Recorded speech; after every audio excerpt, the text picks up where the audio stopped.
चलो बेटा, next ratio है ट्रेड पेबल टर्नओवर रेशियो। पहले इस रेशियो को एक बार रिवाइज करवा देते हैं।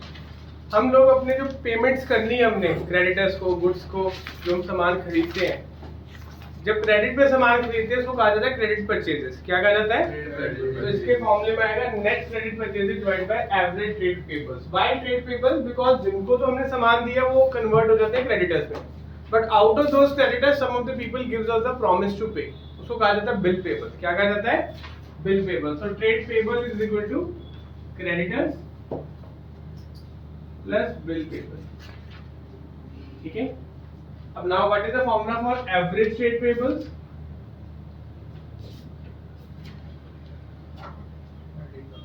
ओपनिंग ट्रेड पेबल प्लस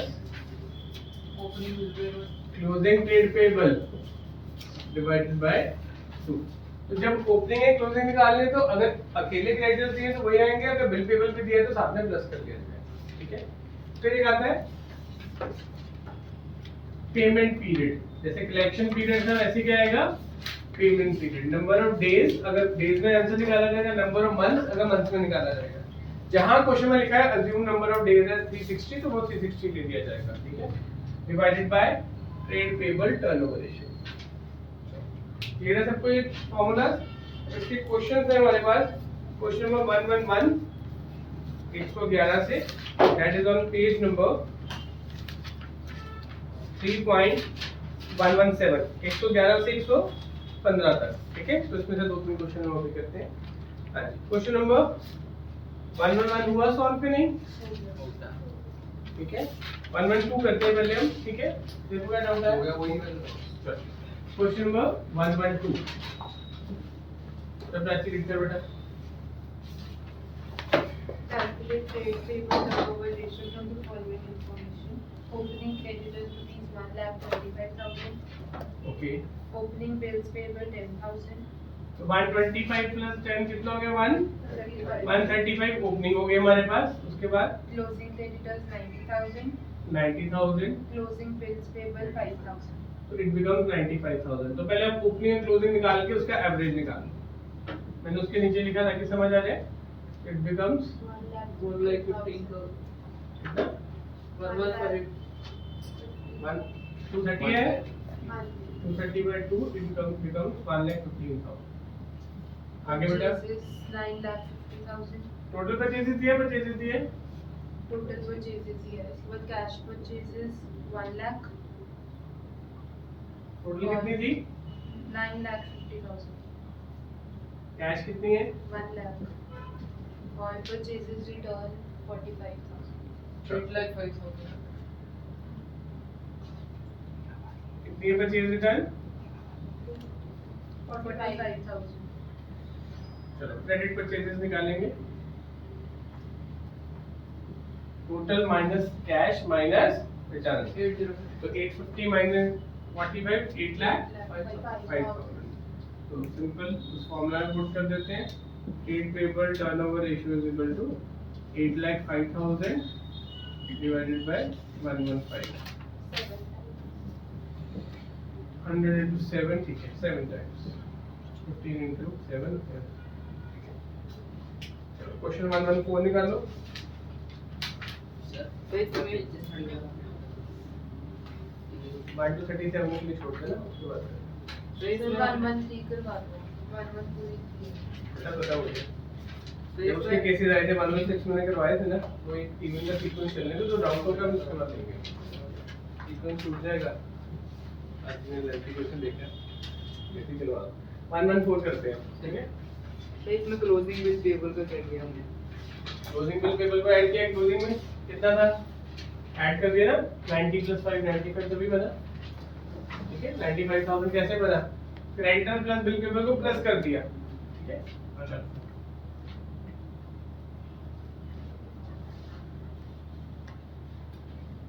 114 वाले शीट पे बेटा। Closing trade payables 5,40,000. Trade payable सीधे दे दिए 5,40,000। 40,000. उसके बाद उसके बाद net purchases 43,20,000. नेट परचेजेस दे दिया आपको। कितनी है? 43 lakh. 43 लाख 20,000. 43,20,000. उसके बाद Cash purchases 10,80,000.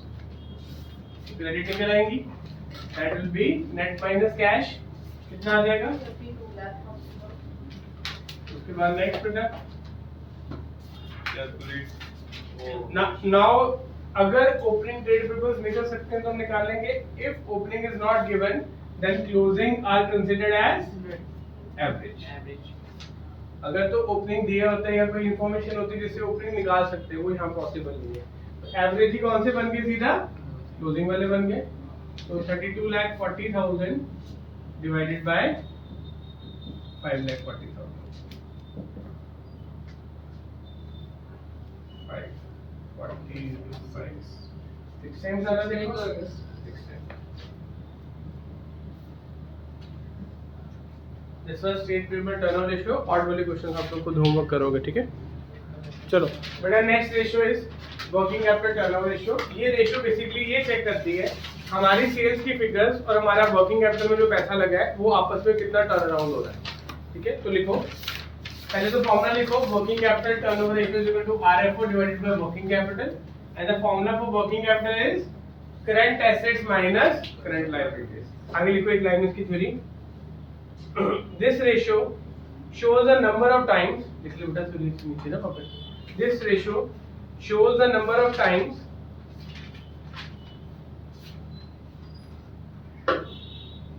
working capital has been employed in the process of business. Number of times working capital has been employed in the process of business. Higher the ratio, better is the utilization. Higher ratio depicts better utilization Working capital is used in the business. Higher ratio depicts better utilization of resources. Higher ratio depicts better utilization of resources. चलो question number निकालो इसके. 116 से 123 तक है. इसी के question करते हैं पहले. Question number 116. चलो अब आप रीड करो बेटा. Calculate working capital turnover ratio. RFO 24 था. RFO is 20. उसके बाद Current assets 10 lakh. Current liabilities 4. Simple है. पहले निकाल लो working capital, that is 10 lakh minus 4 lakh, कितना आ गया? 6 लाख.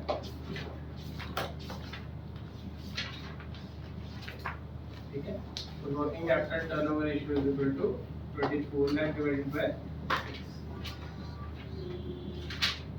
तो 118 करते हैं. इसके बाद क्वेश्चन 118.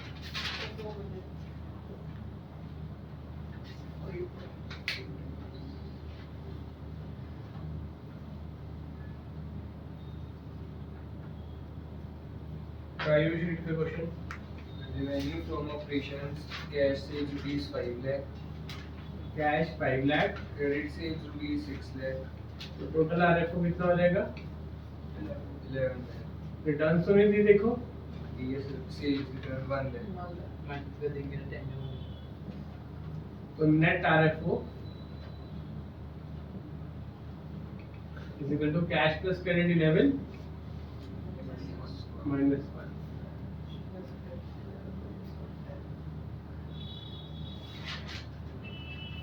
आगे बेटा. Current assets rupees 3 lakh. Current liability Rupees 1 lakh. तो what is the working capital? 3 minus 1 2 lakh. 5 times. Working capital is RFO divided by 601.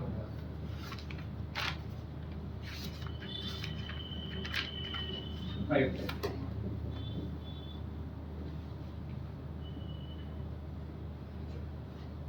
Question number 118 पे आओ. इसके बाद तो ये कौन सा था? 118 120 पे आओ. वैसे जिन बोल बेटा question.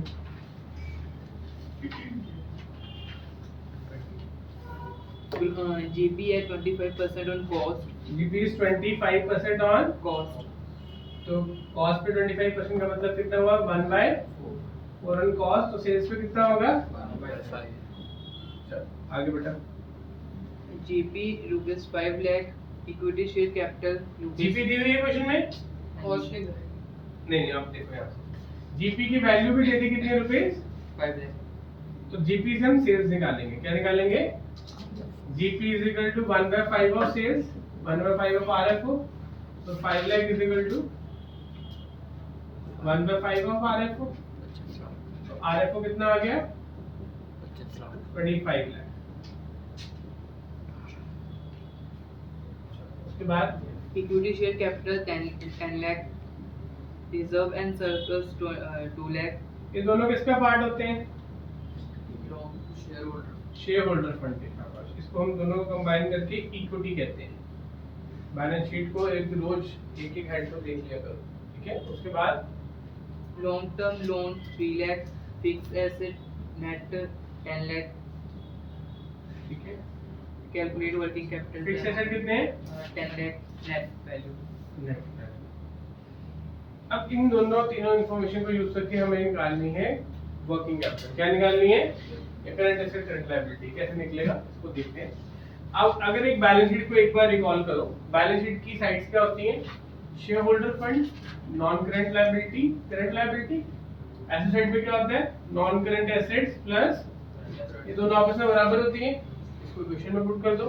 We know shareholder fund plus non-current liability plus current liability is equal to non-current asset plus current asset. इनकी वैल्यू पुट करते हैं। इक्विटी कितनी आ गई? 12 लाख। लोन्स कितने थे हमारे पास? 3 लाख। करंट लायबिलिटी नहीं पता हमें। नॉन करंट एसेट कितने? 10 लाख। ये क्वेश्चन को स्टार लगा लो, ये आ सकता है करंट एसेट। अब करंट एसेट करंट लायबिलिटी दोनों मिसिंग है। अगर तो हमें स्पेसिफिकली वही चाहिए होता तो हम एक्स वाई करके वैल्यू पुट करते हैं, बट यहाँ पे this will be 15 lakh minus 10 lakh. ये 10 लाख किधर आ गया? Is equal to current asset minus current liability. क्या होता है ये? Working capital. तो वर्किंग कैपिटल कितनी आ गई? 5।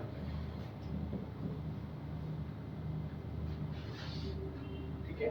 Now the ratio working capital turnover ratio is equal to RFO कितना था?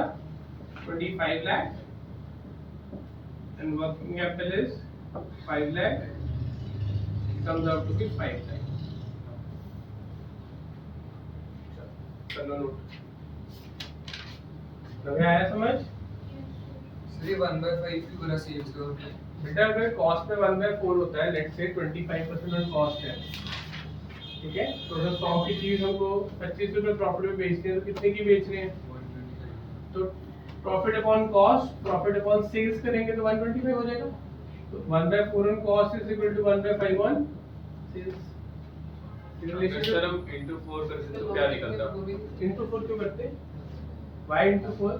तो उसमें कॉस्ट ऑन आरएफओ निकलता। बेटा देखो, अगर आपको क्वेश्चन में कॉस्ट निकालनी होती, ये जीपी की परसेंटेज कॉस्ट पे दी है, आपको चाहिए क्या क्वेश्चन में?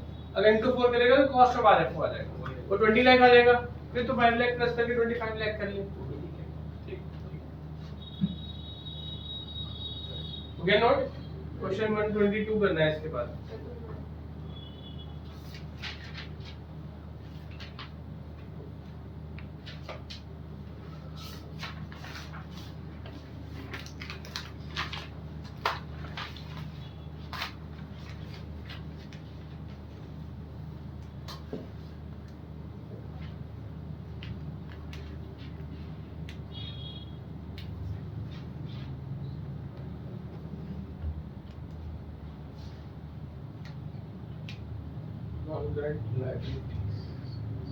Can I start बेटा? Yes. हो गया नोट? चल कमेंट रीड कर question. Calculate working capital turnover ratio from the following information. Revenue from operations 15 lakh. RFO 15 lakh आ गया, उसके बाद Current assets 6,25,000. ठीक है जी, Total assets 10 lakh. 10 lakh, Non-current liabilities 5 lakh. Non current liabilities 5 lakh, Shareholders fund 2,50,000. कितना?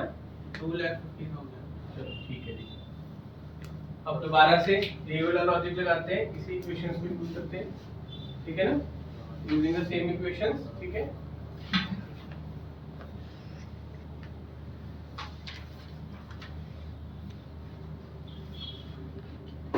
हाँ जी, शेयर होल्डर फंड कितना दिया है? 2,50,000. नॉन करंट लायबिलिटी कितनी दी है? करंट लायबिलिटी नहीं दिया। नॉन करंट एसेट की जरूरत है ही नहीं है, हमें टोटल एसेट ही दे दिए। टोटल एसेट कितने दिए हुए? 10 लाख। करंट लायबिलिटी निकल आएगी। Current liability is equal to 10 minus this 250। Sir वो कोई फॉर्मूला है वो जो आपने लिखा हुआ ये बैलेंस शीट का बेटे प्रॉपर्टी है ना, liability side asset side, both are equal to each other. Total asset equal to total liability नहीं होता। तो वर्किंग कैपिटल टर्नओवर रेशियो में आरएफओ कितना हमारा? 15 लाख।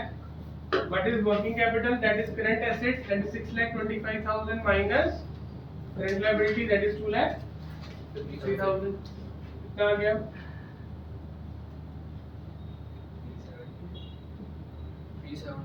370। ठीक है, तो 375 से कर दो, what times are there? With this working capital ratios, ठीक है, so इसको नोट पे नेक्स्ट करते हैं। है. 2 रेशियो